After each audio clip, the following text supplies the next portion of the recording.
I want to convey my gratitude and appreciation to Mindray for such thought-provoking and research-based um, academics, which I regularly attend.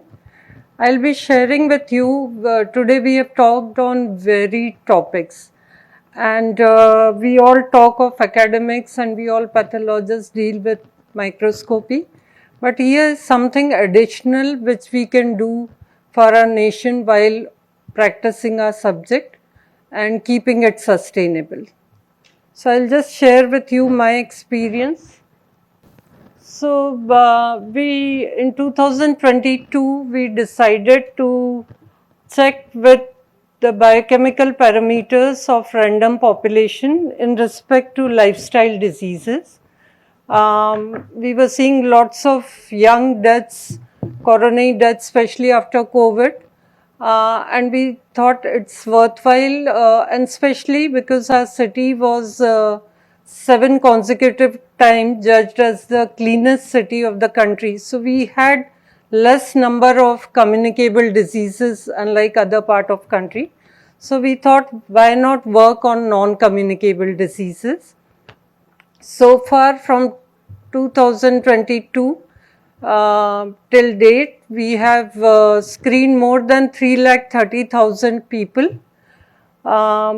Just last week, we conducted a huge mega camp for youth between the age of 18 to 30 years, and in 2 days we tested 50,121 young people screening for lifestyle diseases.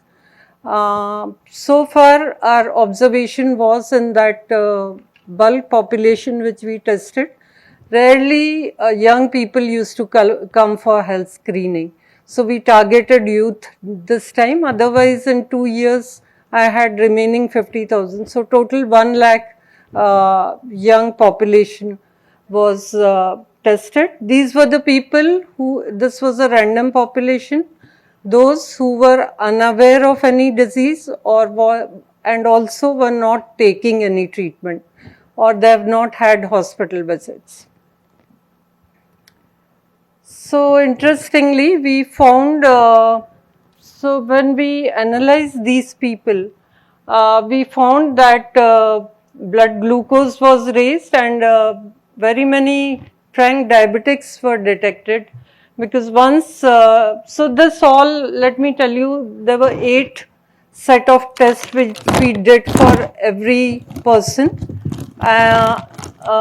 in biochemistry front.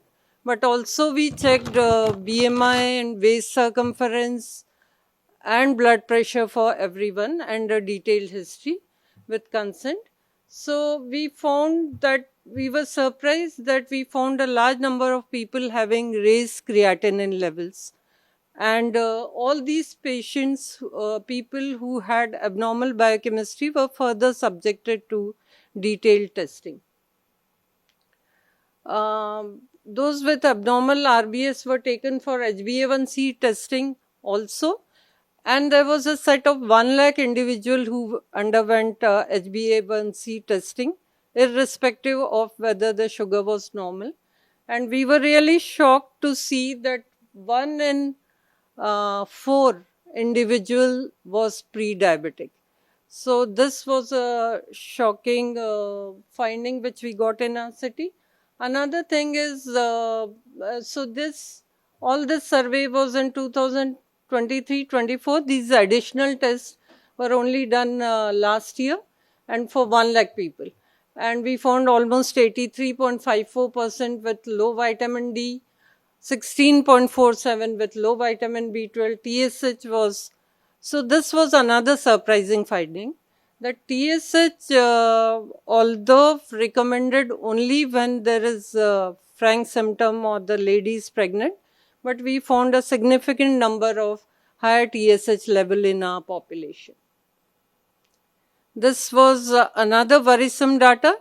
Almost 34.05% of the individuals, including youth, had, so in the youth, I have analyzed the data separately, but as far as blood pressure is concerned, it was raised equally in young population and old population. Old population, of course, which was included were those who were in their knowledge non-hypertensive. So those who were not on treatment.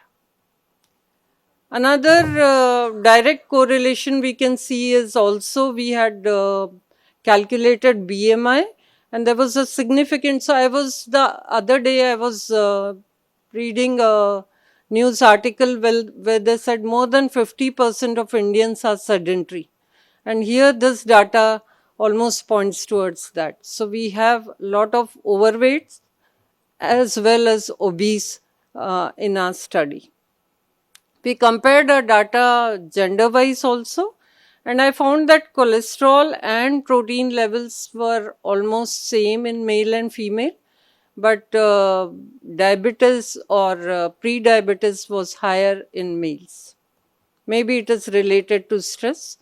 We also classified our data on various age group, and that's how when we saw that in 18 to 30 years we are getting significant findings in the original pilot study, then we did this testing for 50,000 youth. Another myth breaker was that middle class was the worst affected. Earlier we were taught that these lifestyle diseases are disease of rich. But what we observed through our history taking was the consciousness, health consciousness is more among higher class. Availability is less in lower class, so middle class is worst affected. This time we also actually classified our data on the basis of religion. And this I will show you in further slides why this is important. So again, there were certain myth breakers, certain religious community who were thought to be healthier in a general perception were found to have worst lifestyle parameters. We further classified and shared individual community data with their community to improve upon it. We also compared 20,000 urban with rural subset, and we found, of course, as expected, that urban had worse lifestyle parameters. So ultimately, by doing this, we could ultimately create a sort of model. It was so we are all aware that the lifestyle disease incidence are rising, and I think every educated person also knows what to do and what not to do.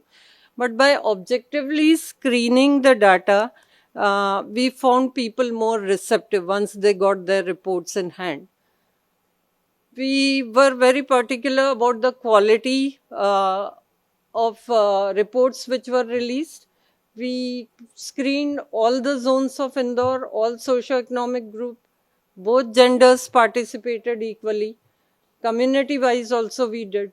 And in the entire process of 2.5 years, we have done almost 2,268 camps to make it more accessible and for the population to be able to get their test done.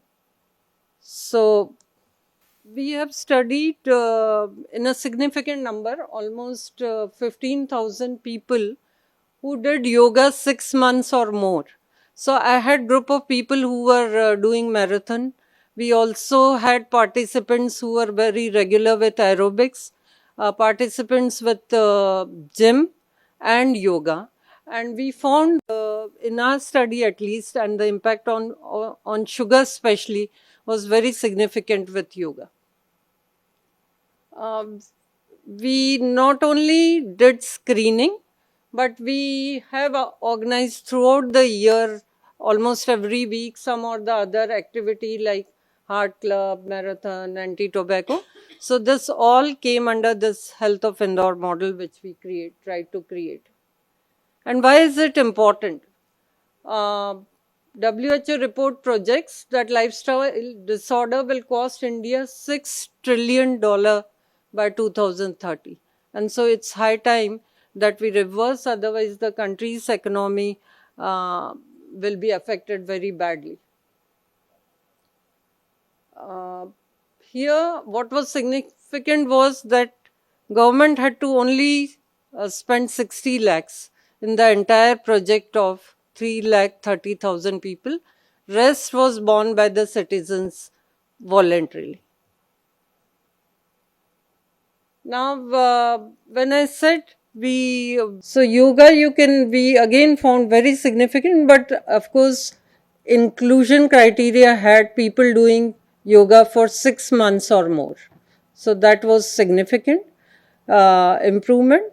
So when I was given this topic of how we can help the nation through biochemistry, so I thought I'll share my model. Many of you are from different parts of the country and you can think about doing this. My model became successful it is a tier B town, and where getting this number is a huge number. So it was because of the political will. I requested the member of parliament that I want to do this project, and they were there to support me with all Parshads and local MLAs and MPs helping me arrange camps. No money, only arrangements. Citizens' participation was huge. I mean, wherever I go and I request that the community, even if they think they are healthy, should get it done, they voluntarily arrange for camps for me. And of course, the doctors' zeal. I have entire Indian Medical Association doctors ready to do anything to this cause anytime. And one interesting thing I involved was spiritual leaders' involvement. So, like in Bohra community, I realized that when Sayyidana says something, everyone listens. So now I have been in touch with various religious leaders who hold mass impact, and they have also included, along with spiritual health, the importance of physical health and this lifestyle diseases in their own way in their pravachans. And media has been supportive, of course. And therefore, I could create a model which is very sustainable. For 3 years, I am doing this with not a single penny of loss from my side. It has to be made accessible, which we did through camps, and I have 80 collection centers in Indore. So all those centers are also open to anyone wanting to come and do the testing. We made it extremely affordable, and it is a scalable model. So after I did in Indore, I thought Indore will be easy for us, but what about other places? So when Bohra community asked us to carry it out in 5 different states, we did large number in Gujarat, Rajasthan, part of Karnataka, Goa, Maharashtra, other than MP, and we could manage it in the same cost in the same way. So it is definitely a scalable model, and it's a community effort which is required, which you get if you share information properly to the individuals. I have searched for various studies. I could find only one significant study by ICMR, which took 12 years for completion. These were some of the references. This was our member of parliament who, before starting the camp, came to see our lab. Then we conducted all who's who in Indore. We invited them to discuss this matter and whether we should go ahead with this. So the collector and commissioner, Union Health Minister invited us, various governors of MP and Kerala, Chief Minister